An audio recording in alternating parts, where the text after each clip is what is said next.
Good morning प्यारे बच्चों। मैं हूं आपकी एजुकेटर पूर्णिमा मातर सिंह और हम आपकी वर्कशीट नंबर 28 करेंगे, जिसका सब्जेक्ट है हिंदी। क्लास आपकी 9th है और आज हम वाक पढ़ने वाले हैं। प्यारे बच्चों, पिछले कार्य पत्रक में आपने कबीर रचित कुछ साखियां और पद पढ़े।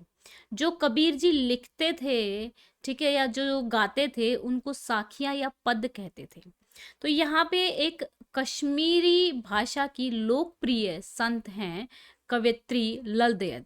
ठीक है, लल दयद जो हैं उनके द्वारा जो लिखा जाता था उनको वाक कहते थे। ठीक है, तो चलिए, आई सीधी राह से गई न सीधी राह, सुषम सेतु पर खड़ी थी बीत गई दिनहा।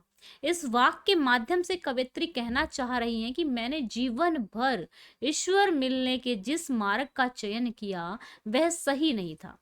हठ योग में जीवन भर विशिष्ट साधना करती रही और इसमें पूरा जीवन बीत गया।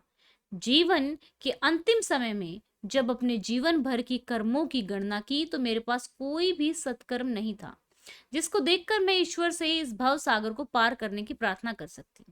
जेब टटोली कोड़ी न पाई, माझी को दूं क्या उतराई।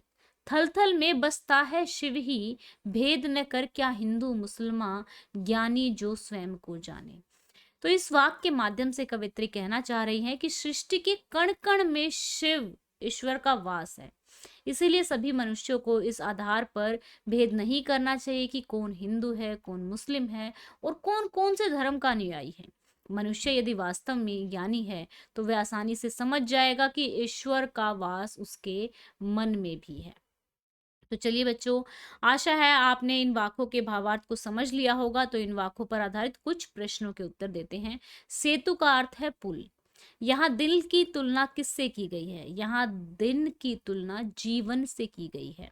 यहाँ कोड़ी किसका प्रतीक है? कोड़ी प्रतीक है सत्कर्मों का। वो कहती है कि मेरे पास कोई सत्कर्म नहीं है जो मैं भगवान को कह सकूं कि मेरे को रास्ता पार करा दो, मैंने अच्छे कर्म किए हैं।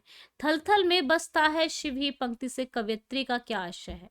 स्वयं को जानने पर जोर क्यों दिया जाता है या जा रहा है?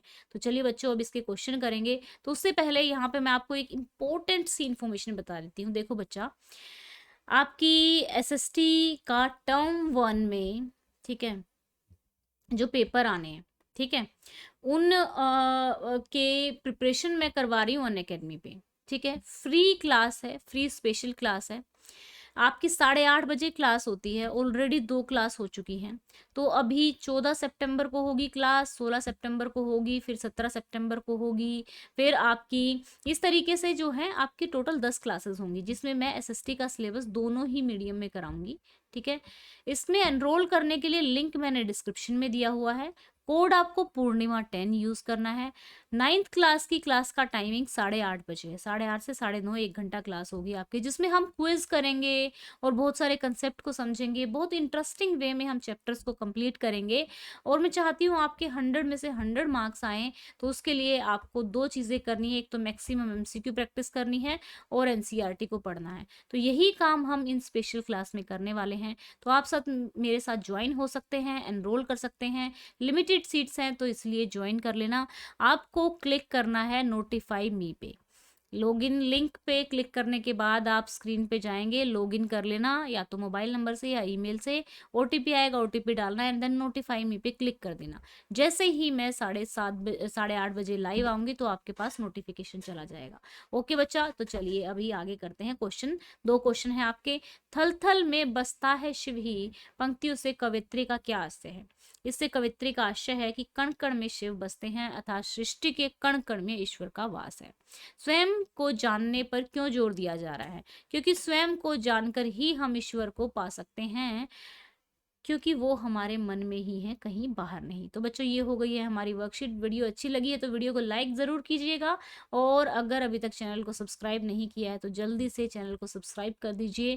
Thank you, have a nice day, may God bless you. अच्छे से पढ़ते रहो, आगे बढ़ते रहो। Bye bye, have a nice day.